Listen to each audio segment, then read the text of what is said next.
குழம்புக்கு 1/4 கப்பில் 3/4 கப்பு துவரம்பருப்பு போட்டுக்கலாம். இது சும்மா ஒரு திக்னஸ்க்காக. அப்புறம் ஒரு கப் காராமணி ஆட் பண்ணுறேன். இதை வாஷ் பண்ணிட்டு வந்துடுறேன். வாஷ் பண்ணி எடுத்துகிட்டு வந்துட்டேன். இப்போ இதில் வாட்டர் ஆட் பண்ணிக்கலாம். நம்ம மஞ்சள்தூள் சேர்த்துக்கலாம். அப்புறம் எப்படி குழம்பு தாளிக்கிறதுன்னு பார்க்கலாம். கரெக்டாக வெந்திருக்கு பருப்பு காராமணி குழம்புக்கு. இப்போ நம்ம குழம்பு தாளிச்சிக்கலாம். அதுக்கு ஒரு பெரிய நெல்லிக்காய் அளவு புளி கரைச்சி எடுத்துக்கோங்க. அப்புறம் எப்படி தாளிக்கிறதுன்னு பார்க்கலாம்.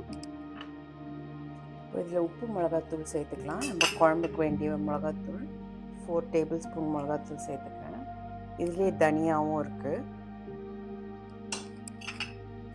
உங்களுக்கு காரத்துக்கு ஏற்ற மாதிரி சேர்த்துக்கோங்க. 4 to 5 டேபிள் ஸ்பூன் கரெக்டாக இருக்கும். இப்போ இதை ஸ்டவ்வில் வச்சிட போகிறேன் நான். அப்புறம் இதை தாளித்து கொட்டிக்கலாம். நம்ம மூடியும் போட்டு வச்சுருங்க. கொதி வரட்டும். கொதி வந்தோடனே குறைச்சிக்கலாம். ஆயில் ஆட் பண்ணிக்கலாம்.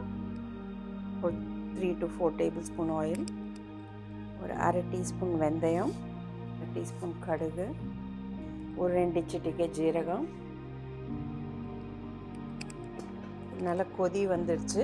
இதை குறைச்சிட போகிறேன் நான். இப்போ குறைச்சி வச்சுருங்க. இந்த மிளகாத்தூள் வாசனை போகட்டும். வெங்காயம் ஆட் பண்ணிக்கலாம். கருவேப்பிலை ஆட் பண்ணிக்கலாம்.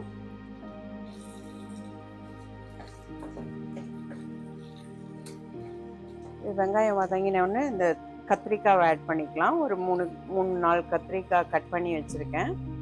அதை ஆட் பண்ணிக்கலாம். நல்லா வதங்கிடுச்சு. இப்போ இந்த கத்திரிக்காவை ஆட் பண்ணிக்கலாம். நம்ம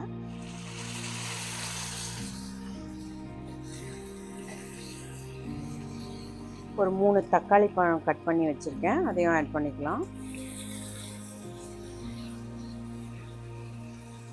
இது ரொம்ப வதக்கணும்னு அவசியம் இல்லை. ஒரு 2 நிமிஷம் வதக்கிட்டு இதை நம்ம அந்த குழம்புல சேர்த்துக்கலாம்.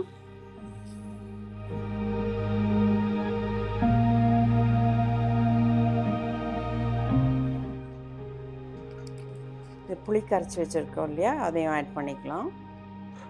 இது நல்லா கொதி வந்தவுடனே மூடி ஸ்லோவில் வச்சுருங்க. ஒரு 10 மினிட்ஸில் ஸ்விட்ச் ஆஃப் பண்ணிவிடுங்க. குழம்பு நல்லா சேர்ந்து காயம் வந்து கரெக்டாக இருக்கும்.